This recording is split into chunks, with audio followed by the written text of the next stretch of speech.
तो आज मैं आपको एक अनोखी रहस्यमय कहानी सुनाऊंगा। अगर आप चैनल पर नए हैं तो अभी सब्सक्राइब कर ले तथा कहानी पूरा देखें। अंत में एक अनोखा रहस्य छुपा है। धन्यवाद। तो सुनिए। बहुत समय पहले की बात है। एक समृद्ध नगर के बाहर एक अत्यंत वृद्ध स्त्री रहती थी, जिसका नाम था कावेरी। कावेरी के पास न तो धन था और न ही परिवार, लेकिन उसके पास एक अटूट विश्वास था। वह अनपढ़ थी, उसे कोई मंत्र या चालीसा याद नहीं थी। उस नगर के मंदिर में एक अक्षय पात्र रखा था। लोग कहते थे कि उस पात्र में अपनी मनोकामना लिखकर डालने से महादेव उसे पूर्ण करते हैं। नगर के अमीर लोग सोने के पत्थरों पर और विद्वान संस्कृत के श्लोकों में अपनी इच्छाएं लिखकर उसमें डालते थे। कावेरी भी वहां पहुंची।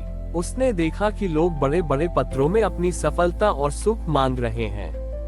कावेरी ने एक सूखा हुआ पीपल का पत्ता उठाया।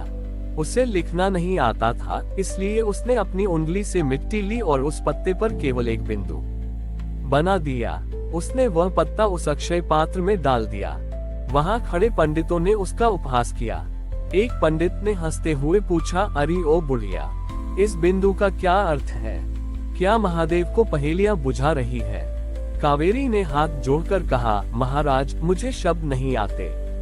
ये बिंदु मेरा शून्य है। मैंने महादेव से कह दिया है कि मैं कुछ नहीं हूँ, जो है बस वही है।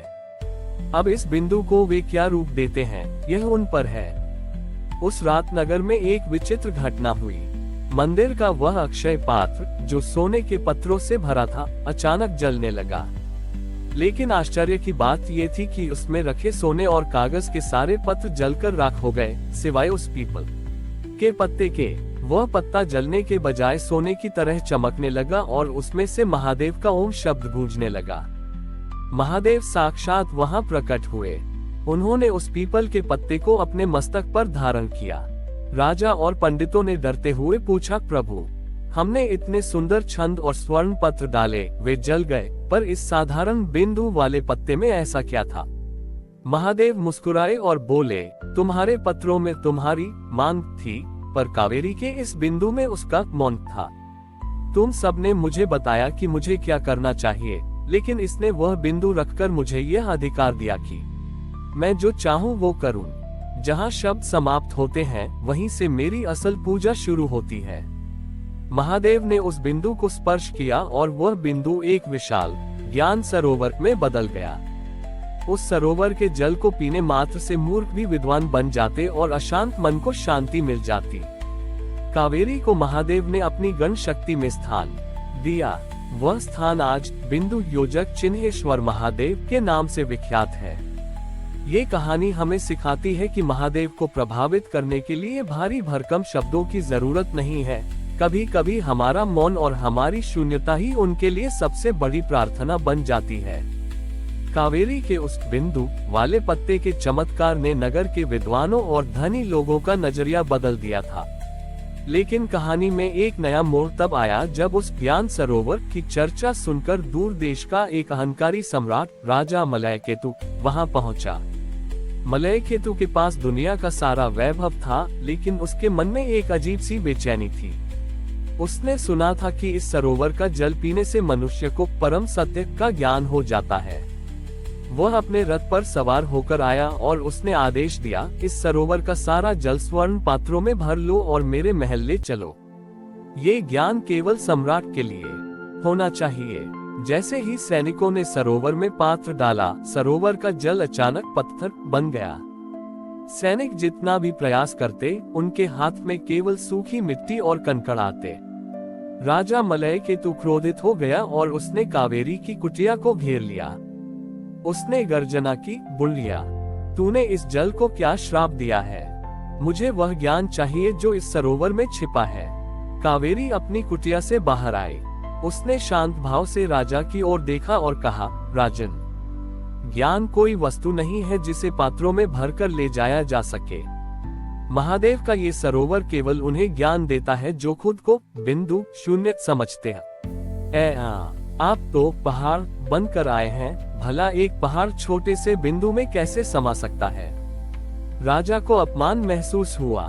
उसने अपनी तलवार निकाली और उस सरोवर के बीचों बीच खड़े एक शिवलिंग पर प्रहार करने की कोशिश की। तभी उस शिवलिंग से महादेव का अर्धनारीश्वर रूप प्रकट हुआ।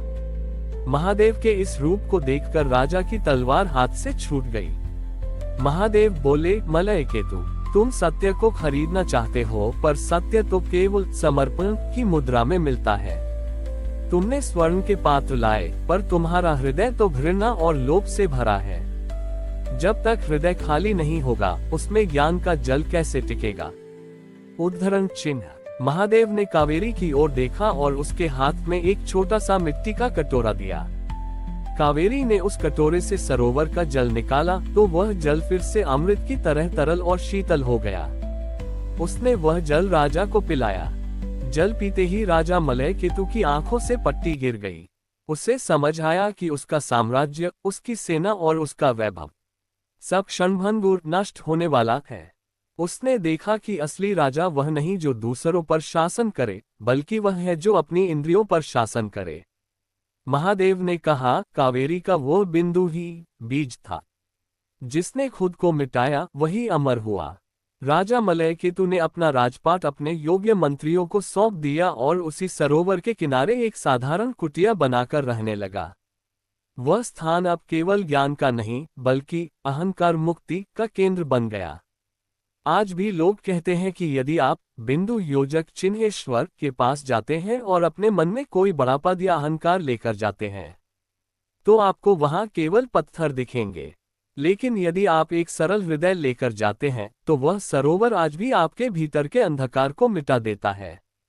हमारी और भी आध्यात्मिक एवं अनोखी कहानियां देखने के लिए हमारे चैनल पर जाएं तथा धार्मिक एवं पौराणिक अनोखी कहानियां हमारे चैनल पर है।